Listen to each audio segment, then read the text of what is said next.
I'd like to talk a little bit about the storage of your sensory stories. You may only use a story for a short time, but during that time, if at all possible, it's best to keep the materials and the book together in some sort of bag.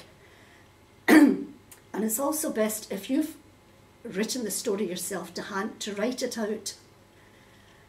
You may think you'll remember it, but you may change the words tomorrow and your child may well be used to the words you have used. But it also means that you can pass the story on to someone else in the family.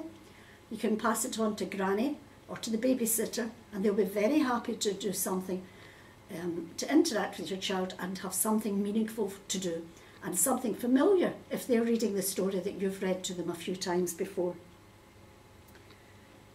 It's fun to store the materials in a kind of appropriate bag. I find it fun.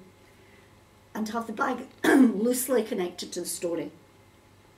In the case of the cushion cover that I showed you earlier, the zebra cushion cover, or zebra print cushion cover, I looked for a story to fit that, and I also looked for a story to match the penguin material. But you may find that you have the story and you're looking for something to put it in. One of the stories, the one that I did about bedtime, I had actually stored inside a pillowcase, and we all have those lying about the place.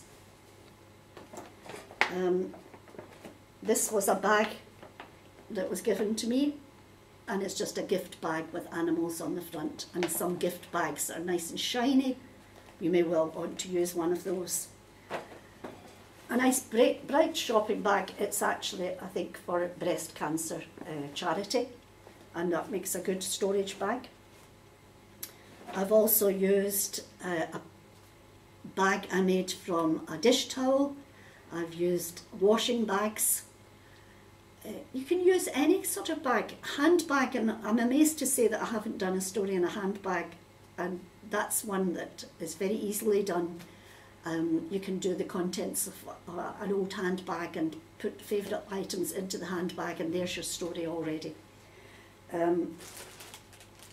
Nothing else, you can use a carrier bag. You might even have a shiny carrier bag or a particularly nicely coloured one, but it won't matter. But it does keep your materials and your story together. A toilet bag. What else have we not used here? I think I've mentioned all the rest of the one you can perhaps make yourself. I'm sure you'll think of many more, but as I say, a carrier bag will do fine.